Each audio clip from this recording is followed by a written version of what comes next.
Hi guys and welcome back to another DrAce video, and today we're going to be reviewing Ride 5. Before I get into the video, I would like to give a massive thank you to Premier Comms and Milestone for supplying me a code for this game. Not only just a code, but a week's early access as well, for me to really get into the nitty gritty and play as much Ride 5 as I possibly can to give you a full, cohesive, honest review for today.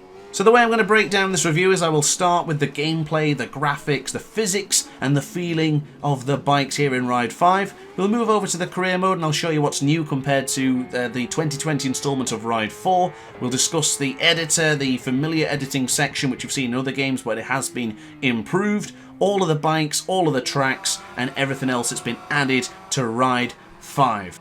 So let's not delay any more. Don't forget to subscribe if you do enjoy the video. I can assure you I've got plenty more Ride 5 content already planned and scheduled for the week. But let's get into the nitty gritty of Ride 5 and let's talk physics. The bike physics are great in Ride 5. If you enjoyed Ride 4 and you enjoy MotoGP 23, you're very much going to enjoy Ride 5. Now, the best way I can explain it is if you take a hybrid version of Ride 4 and take MotoGP 23 and combine them together, you get very much the feeling of Ride 5. The bikes feel planted, they feel very nice to move, they have a good amount of manoeuvrability and stability with the bikes, so you're able to chuck them in the corners with quite precision and quite a lot of aggression. Comparing it to the likes of Moto 2 in MotoGP 23 is probably a safe bet. I very much enjoy the bikes in MotoGP 23 and I very much do with Ride 5. It was a pretty seamless transition to jump from the 23rd installment of MotoGP straight into Ride 5 and automatically feel good, feel confident with the bikes. And honestly, from trying a lot of bikes, sinking in around 15 hours in this game already, I'm happy with the way these bikes feel. One of the things I was critical about in Ride 4 was the sometimes overly sensitive nature of the bikes. A small movement or a little bit of contact with AI would just result in a strange crash. Here, not so much. The riders are planted, you can bump into each other, bashing fairings is not a problem. It's just a lot more planted. It's a much better experience than what I had with Ride 4. Now, as far as the graphics go, I quite like the graphics in Ride 5. I don't think it's a massive improvement from Ride 4, but what it is, it's still an improvement. There's better visuals, the graphics have just been enhanced a little bit more, the bikes are a little bit more stunning and a bit more impressive. It's just a very nice colour palette. Although I do like the colour palette, I'm not a big fan of the night skies here in Ride 5. It can be changed with the brightness settings within the game, but I just feel that the nighttime isn't dark enough. I think it really needs to be much, much darker. There's a sort of shimmer and shine over the bikes during the night skies, which I'm not a big fan of. It's like some sort of filter. I don't particularly like that, so I do wish that can be changed. But of course, a few other negatives as well, such as texture popping that does happen during the gameplay. As you can see, braking markers don't pop up till quite late, and then you got things like barriers that don't really appear until you can really see them. If they could pop in off screen, great. But unfortunately, when it happens on screen, it's just a little bit jarring, so I do hope that can be fixed. I must reiterate, this is a early access build, so it's not the fully day one release that everyone's going to be getting. There still will be patches to be launched as of today's date. So before we move on to the career mode, I would like to give a quick mention about the dynamic weather within Ride 5. The whole complexion can change in an instant, depending if you have this feature on or not. It is only available to use for stock tyres or endurance races, but when it happens, you're glad you've got stock tyres on. It feels great, and I very much enjoy the changing conditions. As I say, the whole complexion of the race changes in an instant. It's a great feature. So now we're in the career mode. Now, apologies for this part, it will look a little bit choppy, and that is because of this area here. It looks fantastic, but for some reason it's very intensive. So those who have a lesser graphics card may struggle to run that part of career mode, so I do hope that gets fixed because that's a bit of annoying. But anyway, this is your career mode aspect. This is where you're going to be spending a lot of your time, so you need to be going from each objective from one after another to the next one, etc, etc, and all while you're doing that, you're achieving medals: gold for first place, silver for second, and bronze for third. The best way to unlock all your bikes is to go through the career mode, so I recommend starting there. Now, of course, another part of the career mode is the addition of the leaderboards. It gives some of the AI riders a bit more of a personality and a bit more of a backstory, so when you challenge them on the track, they're not just AI, they are AI with personality, let's say. And you do get some interesting intervals where you have to challenge a specific one to increase your leaderboard position. There's usually a funny backstory or usually a cringy story about how their riders started and where they hail from.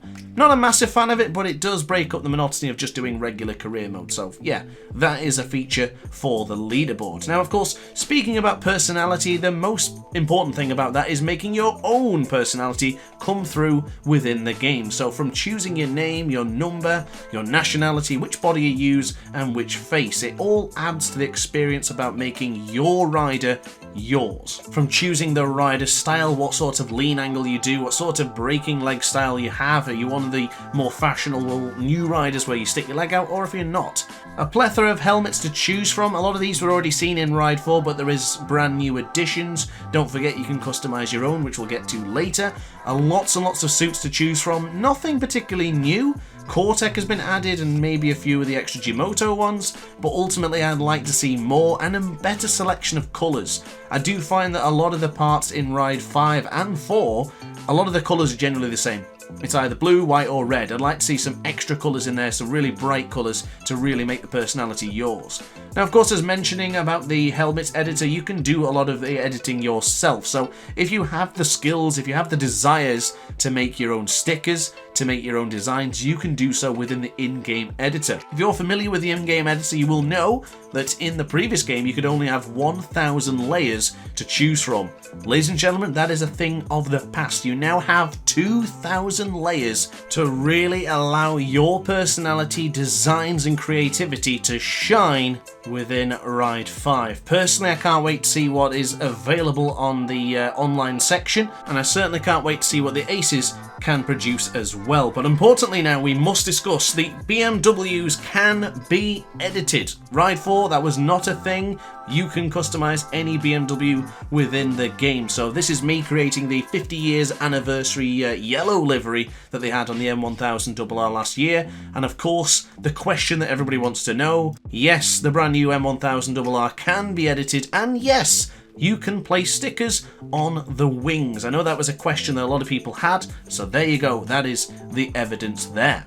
Now, since we're on the topic of bikes, then let's have a look at the 233 bikes available already in the game. Tons and tons of bikes to be chosen at any given time. Now, sadly to report, there is no supermotos anymore, and the majority of the bikes are road racing circuit bikes, which I'm totally fine with. I think they're all fantastic, but there's something I want to mention which is more important than no supermotos, and that is there is no microtransactions within Ride 5 at this time of recording.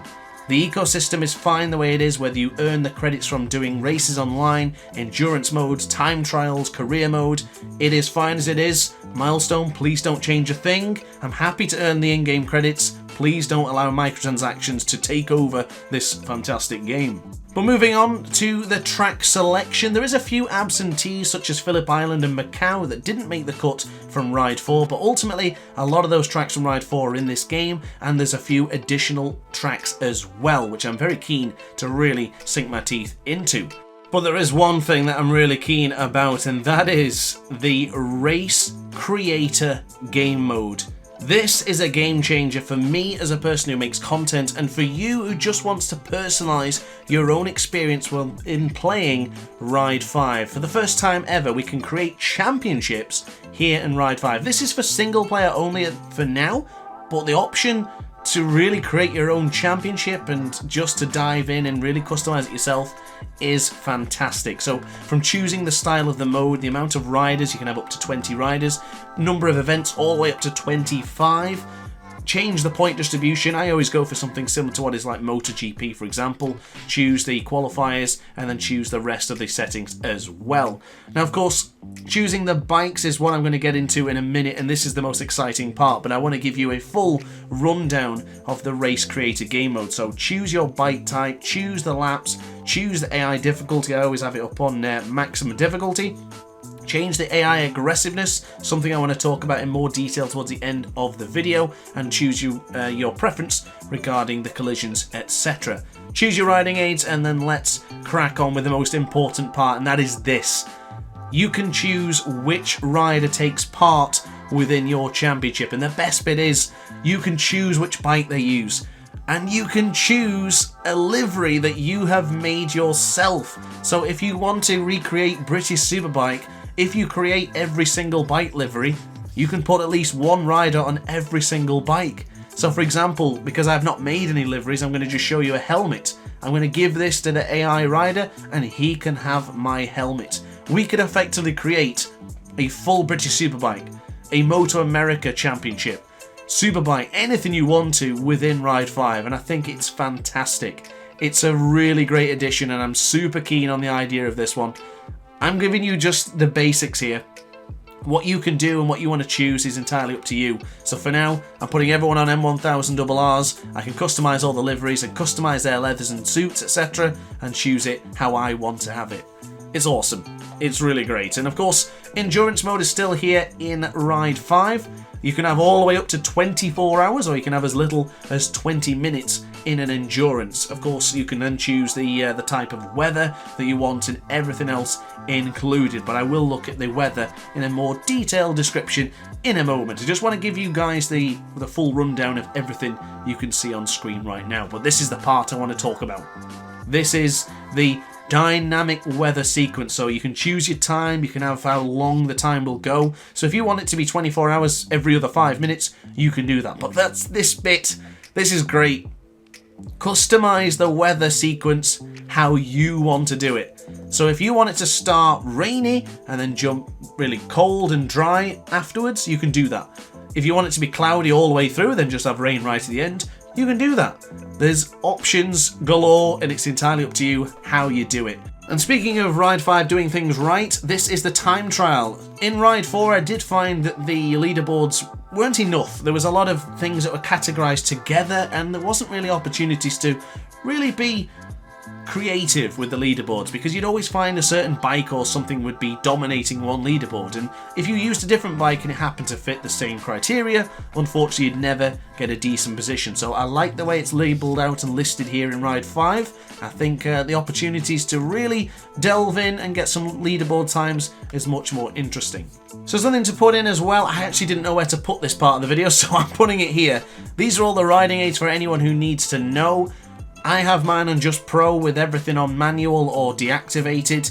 These are entirely up to you, so I know there's some players who use joint brakes, I don't know why, but the option is there for you guys as well, so I know some people would like to know more about that. And of course you do have the game speed reduction, which allows you to slow the gameplay down to really see the nuances of the bike. I gotta be honest with you, I don't care for this at all. I don't see it being useful, but it's there if you want to use it. So if you do use it, let me know in the comment section down below. Now, of course, at this time of the video, I have got early access, so I can't do any online, but this is some of the things to look into. We do have online races. There's no online championship, which is a shame, but online endurance should be fun. And of course, lots of races to be doing very, very soon. So if you want to be part of any of my online races, then definitely hit subscribe and join the Discord server. And final thought about multiplayer is that Race Director is not here yet, but it will be coming in a future update. Now, before we conclude this video, I would like to mention the AI aggression setting within Ride 5. So, I mentioned already that the bikes are quite stable, and you're going to need that because sometimes the AI can be quite aggressive, very similar to what they were in Ride 4, but since the bikes are more stable and you're able to stay on the bike after a bit of contact, it makes it fair and it makes it more interesting. You can give as good as you get here in Ride 5, but there is a few strange parts. I noticed here in Road America, the AI just seem to not understand where the racing line is. I think this is maybe a pathing error, because it looks like they're trying to make the corner, but they're going either too tight or too late. So I think this should be an easy fix, but here in Road America is the only track I've experienced this. Everywhere else they've been absolutely fine, there's been no issues, other than maybe being a bit aggressive in some corners, but other than that, it's nothing I wouldn't really expect. Now here in Valencia, you're going to see where the AI is set to aggressive or set to pressing. They do tend to go quite deep into turn 1 and make a lot of contact, as you can see. So it is okay, because as I changed it back down to balanced or calm, they seem to be much, much better into turn 1. But I can't guarantee that will fix every single track here in Ride 5. So what I have compiled together is 4 clips of each individual AI aggression. So this time they're on calm, The next clip they will be on balance, and the third will be pressing, and finally they will be on aggressive. Watch these clips and tell me if you know which one's which and if you notice any difference between their behaviour, and I'll see you when the clip gets to aggressive.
So there you are then, guys. I hope you could see something different between them. Personally, I couldn't, but I guess it depends on the track and which sector you're on. They seem to be very calm and relaxed here in Donington Park anyway, so it doesn't seem to be too much to be too concerned about. But definitely play around with that setting when you get the game and let me know which AI aggression you prefer. Most of the time I leave it to pressing. I do find that the races where I may break away from the pack, the pressing AI somehow still stay with you. There's a small amount of rubber banding effect that seems to happen within the career mode if you set it to aggressive or to pressing. If you put it to calm, their riders don't tend to get stronger as the race goes on, but that's just my experience from what I've played so far. I might be wrong concerned to some other tracks and maybe something I haven't quite tried yet, but ultimately I've pretty much covered everything here in Ride 5. I've played a lot of hours already and I'm looking to play a lot more. So guys, this will be the end of my review. I certainly hope I've covered everything, and if there is anything you want to know more of, just let me know in the comments section down below. I've been more than happy to play this game. Big thank you to Milestone, big thank you to Premier Comms. Definitely check out their links in the description down below, but ultimately that's it from me. So guys, thanks for watching. Don't forget to like, comment and subscribe. I would really appreciate if you hit subscribe because this video took a long time to make. And yeah, it'll keep you inundated with lots of content as well. So guys, thanks for watching. I'll see you in the next video. Ciao for now. Oh hi, didn't quite see you there. Good to see you're still here. If this video didn't quite set your appetite, then why not watch some more DrAce content by clicking the video shown on screen now. Furthermore, if you would like to follow me on social media, you can do so now with the links down in the description. Consider subscribing so you don't miss a single DrAce video.